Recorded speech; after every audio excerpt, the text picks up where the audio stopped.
Why did you write a book about the topic of seduction? Seduction is a high form of power because you make people feel pleasure.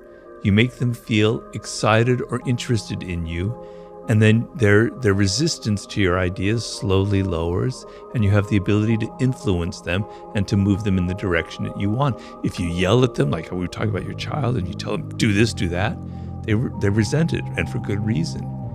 But if you're subtler, if you're more seductive in your approach, if you're more indirect, people will do what you want or go in your direction without ever even realizing it. So it was a sub-theme in the 48 Laws of Power.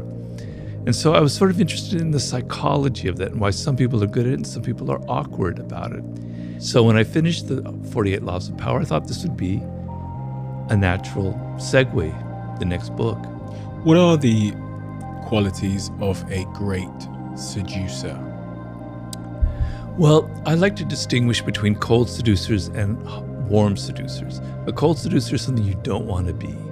That's the typical image that we might have of a male seducer, but even of a female seducer, like the great courtesans, etc., where they're just after money or the men are just after sex. That's not my ideal. My ideal is kind of a back and forth quality where it's not domination. It's sort of like a game that you're playing. It's like a mating game. It's like a courtship ritual where both people are kind of seducing each other. And so what makes for a great seducer is very simple. I can summarize it very simply. You are outer directed.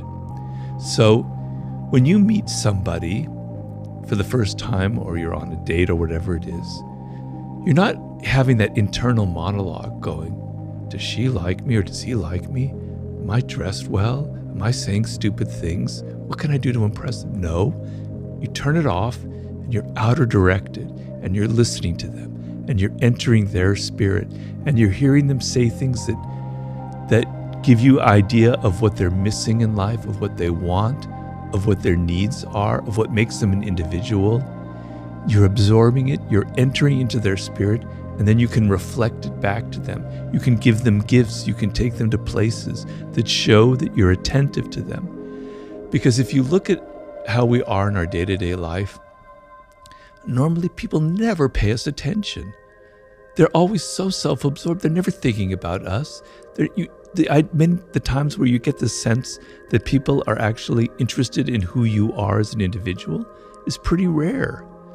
If you give that feeling to someone, it's incredibly powerful because we all want to be validated. We all want to be recognized. So the seducer is not someone who's all worried about him or herself and thinking. They're involved in the other person. They're absorbed like a sponge inside their psychology, inside their world.